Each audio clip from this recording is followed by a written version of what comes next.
आप बोलो उसको तो भी वो ऐसे कपड़े पहनने के लिए क्या नहीं रहे, तैयार नहीं रहे। इसीलिए भाई थोड़ा अपने जागरूक होने की आवश्यकता है, अपने लड़कियों को सजग बनाने की आवश्यकता है कि वेश हो तो अपने मर्यादा के अनुसार हो और वेश हो तो कैसा हो, उचित हो।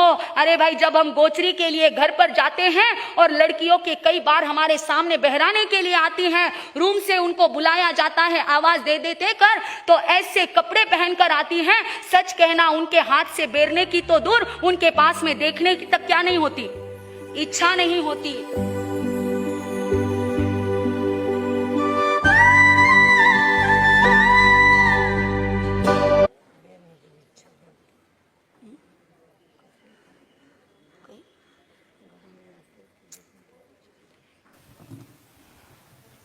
तो भाई हम देख रहे हैं कि जब जब भी ऐसे दृश्य आंखों के सामने आते हैं तो मन में विचार आता है, अरे कहाँ गए हमारे वो संस्कार, कहाँ गई हमारी संस्कृति कि जब लड़कियां घर में बड़ी हो जाती थी तो अपने पिता और भाई के सामने भी बिना दुपट्टे नहीं आती थी और बहनें बिना सर ढके नहीं आती थी। लगता है कहाँ पर चले गए वो संस्कार, कहाँ चली गई वो संस्कृति कि जहां पर ये सारे बातें कहाँ पर लटका दी, खूंटी पर लटका दी।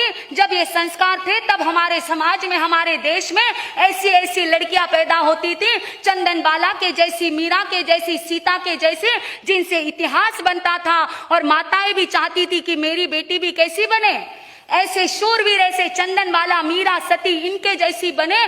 तो इसीलिए नाम भी पहले कैसे रखे जाते थे, नाम भी उसी के अनुरूप रखे जाते थे। और आज नाम किसके अनुरूप रखे जाते हैं, किसके, ये टीवी और सीरियल्स और मूवी देखकर किसी का नाम ऐश्वर्या तो किसी का कायरा तो किसी का नायरा तो किसी का अक्षरा। अरे कोई शब्द का मतलब नहीं, बस टीवी में देख लिया वो नाम रख लिया, क्योंकि बनाना भी क्या चाहती है, आज वो रहा नहीं। आजकल हर माँ चाहती है मेरी लड़की भी टीवी पर आए, मेरी लड़की भी फेसबुक पर आए, मेरी लड़की भी सोशल मीडिया में छा जाए। अरे कहाँ संस्कार और कहाँ संस्कृति आज चाहती है, लेकिन एक दिन जब इसके गलत परिणाम आंखों के सामने आएंगे तब रोने के सिवा हाथ में कुछ नहीं बचेगा। इसीलिए संभल जाओ। आजकल यदि ये बात लड़कियों को कहने जाए तो लड़कियां क्या बोलती है आपको पता है, जब कभी हम लड़कियों को बोलने जाएं तो बोलते मारा सा ड्रेस पर ही क्या इतना पड़ा है, आज आके आप ड्रेस के बारे में बोलते हैं, शर्म तो आंखों में चाहिए।